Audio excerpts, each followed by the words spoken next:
Hola, nuevamente con ustedes compartiendo una temática, ¿verdad? Un pedacito más de la psicología. Soy Gladys Marquina, psicóloga. Pueden encontrarme en Facebook como Crecimiento y Desarrollo Psicológico o al contacto 73 70 82 88, porque es un tema bastante importante en esos momentos y desde luego es un tema también un poquito abrumador por todos los elementos eh, que están implicados en el proceso, ¿sí? Porque no únicamente es la parte afectiva, lo emocional, sino que también hay elementos del comportamiento, eh, del afecto fisiológico que están implicados en todo este proceso. El proceso de duelo consiste en una serie de 5 etapas, las cuales no tienen por qué ser sucesivas y conllevar el orden que mencionaremos, bueno, que veremos a continuación. Igualmente, no todas las personas tienen por qué atravesar por las 5 etapas, ¿verdad? Y tenemos que tener claro que el duelo es un proceso psicológico. Y por lo tanto es importante que nos tomemos el tiempo para hacer el duelo, para adaptarnos emocionalmente a la pérdida significativa que estamos teniendo o estamos abordando en determinado momento. Y también poner en claro que el duelo no únicamente son pérdidas físicas, pérdidas de seres queridos, de mascotas, sino que también vamos a atravesar el proceso de duelo con pérdidas también abstractas. Por ejemplo, cuando perdemos un proyecto en el cual nosotros hemos trabajado duramente, nos hemos esforzado y aquello no se da.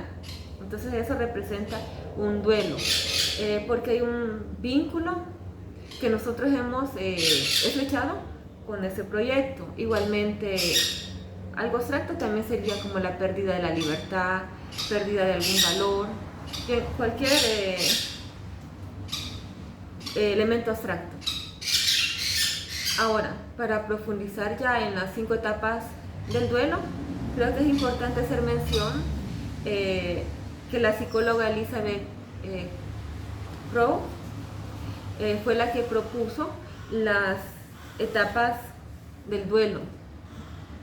Se interesó mucho en ese tema y se adentró mucho y observó y bueno, y concluyó, ¿verdad?, en las 5 etapas.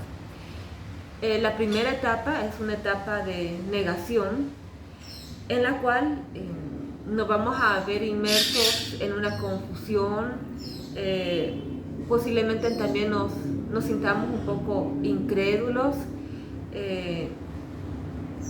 totalmente confundidos, no damos como mucha veracidad a lo que está ocurriendo en ese momento, a lo que nos ocurre. Y por lo tanto, en algún momento puede hacer que nosotros creemos otra realidad, ¿verdad? En lugar de sentir o enfrentar la pérdida que estamos teniendo, nosotros podemos crear otra realidad, como por ejemplo que nuestro ser querido, esa persona muy importante para nosotros, en realidad no ha fallecido, sino que se ha ido de viaje por un largo tiempo y está en un lugar en el que se dificulta bastante poder retornar nuevamente, poder regresar.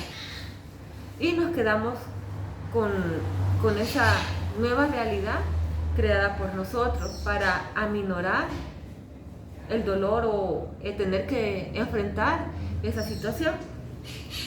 Pero recordemos también que aunque nosotros observemos que las personas no están muy conscientes, digamos, de lo que está sucediendo, o no quieren darse cuenta, no quieren tener contacto con la realidad, igualmente ese momento que están viviendo va a llegar a caerles por su mismo peso, por la situación, la significación.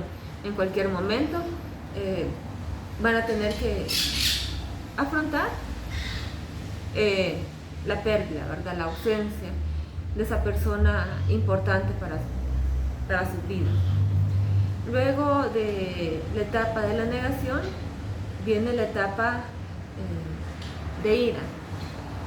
Y bien, la ira que nosotros tenemos, digamos, contenida o estamos sintiendo y la expresamos, va a llegarse a traducir en frustración. Sentimos ira en el sentido de que estamos buscando culpables por el dolor que nosotros estamos sintiendo, por el momento que estamos atravesando. Buscamos culpables. Incluso nosotros mismos podemos llegar a sentir culpa por lo que nos acaba de ocurrir, ¿verdad? Y es natural que muchas veces vengan a nuestra mente, por ejemplo, esas ideas de qué es lo que hice mal, qué es lo que dejé y no realicé para evitar esta situación. Y bueno, y también frustración en el sentido de que la situación del fallecimiento es un proceso irreversible, ¿verdad? Y frustración también ante la falta de solución, ante la muerte, ¿verdad? Es algo que no podemos nosotros remediar, y muchas veces la persona se pasa bueno, un tiempo, ¿verdad?, en esa situación buscando culpables en ese círculo de reclamaciones, y puede hacer que por estar en estas no haga no pueda hacer, o más bien no pueda despedirse de esa persona, de ese ser querido, esa persona muy significativa para ella. Luego de esta etapa, la etapa de ira, vamos a pasar a una etapa de negociación. Bien, en esta etapa de negociación, lo que sucede es que la persona hace todo lo posible para traer de vuelta, ¿verdad?, a la persona. Tratamos de negociar con Dios, con la vida, ¿verdad?, que nos repare, ¿verdad?, la situación, que sea algo reversible aquello, ¿verdad? Y igual, ¿verdad?, nos ponemos a pensar qué hubiera sido si la persona estuviera aquí en ese momento, las cosas posiblemente que no realizamos con ella, las cosas que quedaron todavía pendientes, y entonces nos ponemos, proyectamos en el futuro, ¿verdad? ¿Cómo sería realmente si la persona la tuviéramos todavía, ¿verdad? ¿Qué serían los momentos, ¿verdad?, que íbamos a compartir y que lamentablemente ya no pudieron darse? Pero sí, en esa etapa en eso consiste, ¿verdad?, en querer revertir ese proceso. Y esta etapa de la negación puede darse, bien, antes o después de la pérdida de la persona significativa, de nuestro ser querido. Es antes, cuando por ejemplo la persona, nuestro ser amado, está atravesando por un proceso bastante delicado de salud, una enfermedad grave, enfermedad crónica, y desde luego ese es un desenlace anunciado, ¿verdad?, la pérdida, lo que vamos a enfrentar dentro de poco. Entonces empezamos a negociar, ¿verdad?, con la vida, con Dios, o bien, como les mencionaba al inicio, ¿verdad?, una negociación ya ocurrida la pérdida. Después vamos a saltar a la siguiente etapa, que es la etapa de depresión, pero más bien es una etapa de tristeza, de nostalgia, de dolor, de pérdida de disfrute por las actividades cotidianas, de aislamiento social. Pero lo importante es que aquí en esta etapa vamos asimilando, hay una asimilación de la pérdida, del desprendimiento que nosotros estamos atravesando, de esa pérdida. Bien, entonces nos vamos haciendo un poco más conscientes de ello, y por lo mismo la persona tiende, bueno, la persona que está sufriendo el duelo, tiende a aislarse en lo social, no le gusta disfrutar de actividades que anteriormente, que sí, ¿verdad? Que tenían un disfrute para ella. Y creo que acá es el momento también clave en que nosotros vamos a diferenciar cuando va a ser un proceso de duelo normal de un proceso de duelo ya patológico. Bien, cuando la desmotivación, el desinterés, cuando la persona se pierde en todo este proceso del acto y los gestos del duelo, en el acto, pues el comportamiento mismo de la persona, lo que lleva a la situación, los gestos,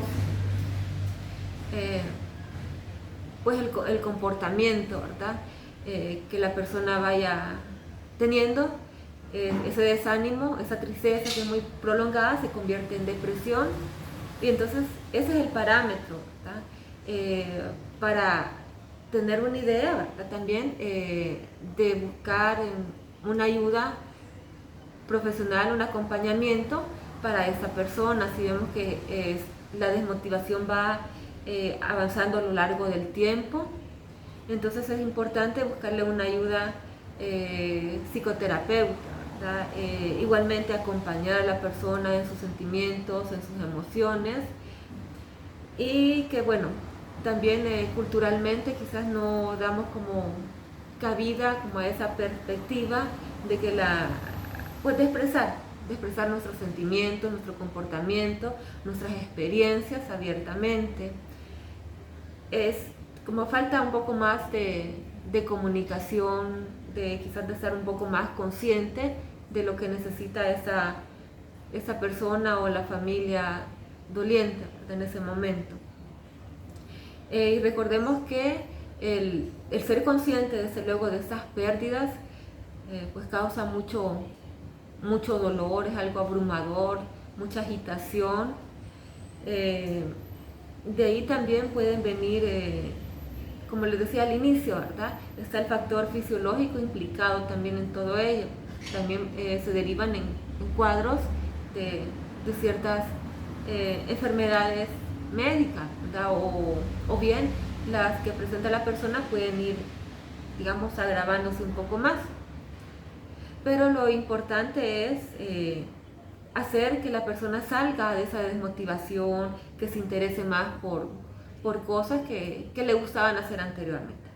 Y la última etapa es la etapa de la aceptación. Entonces aquí la aceptación ya es una capacidad de comprensión mucho más racional a nivel emocional, a nivel cognitivo. También es una etapa en donde hay calma, ¿verdad? En nuestras emociones, nuestros sentimientos. Estamos cayendo en la cuenta de que hay situaciones inherentes al ser humano, como el proceso de fallecimiento, esas pérdidas, es algo que viene ya con la condición de seres humanos, ¿verdad? Entonces nos hacemos mucho más conscientes, vamos asimilando un poco más, si bien la persona también cae a la cuenta, ¿verdad? Que la vida de ese momento hacia adelante, desde luego ya no va a ser la misma, ¿verdad? Eso está muy consciente y bueno, se esfuerza por motivarse nuevamente, ¿verdad? Y desde luego quizás trata de buscar también compañía en familiares, en amigos, y ir saliendo, ¿verdad? Recordemos también que la etapa anterior, en la etapa de la tristeza, ¿verdad? De depresión,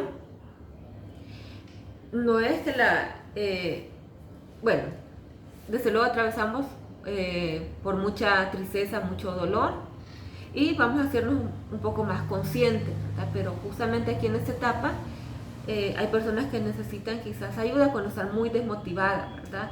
o cuando se presentan también cuadros de ansiedad, de mucha tristeza prolongada, buscar la ayuda psicoterapéutica, pero también teniendo consciente, ser conscientes que desde luego esa situación de dolor muy profundo, un dolor en el alma, lo vamos a seguir teniendo presente, ¿verdad? La ayuda psicoterapéutica en ese sentido sería de que nos ayude a buscar alguna salida, ¿verdad? Para salir de esa pérdida en la que nosotros mismos también podemos vernos perdidos en el acto y en el gesto del proceso de duelo. Entonces es muy importante que nosotros comuniquemos, que seamos conscientes de lo que nosotros, de nuestras propias emociones, ¿verdad? Pero igualmente, recordemos también que la persona que está enferma, nuestro familiar, que está pasando un momento también de pérdida, también está haciendo su propio duelo, cuando la persona está consciente, ¿verdad?, de su gravedad. Recordemos también que ella está perdiendo, por ejemplo, su familia, esposa, hijos, padres, ¿verdad? Sí. Está perdiendo también su cuerpo, su mente, su casa, trabajo, amigos, y por lo tanto también es importantísimo que nosotros lo acompañemos a esa persona, ¿verdad? Seamos un poco comprensivos también en su sentir, en la manera como lo vamos a acompañar.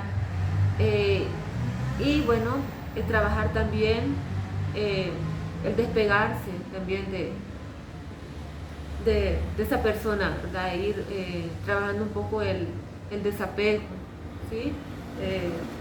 Es cierto que uno nunca va a estar preparado para estas situaciones, ¿verdad? Por mucho que seamos conscientes, es un tema bastante delicado, bastante abrumador, ¿sí? Tanto para la persona que está enferma como para los familiares, ¿verdad?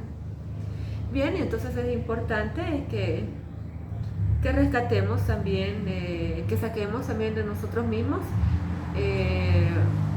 todo lo mejor para acompañar a nuestro familiar, a nuestro amigo, ¿verdad?, en este proceso, a nuestros seres queridos. Bien, entonces los dejo con esto, ¿verdad? Y les deseo también muchos éxitos en todos sus proyectos y los mejores deseos. Y un abrazo para todos y desde luego me encuentro a la orden, ¿verdad? Bien, gracias.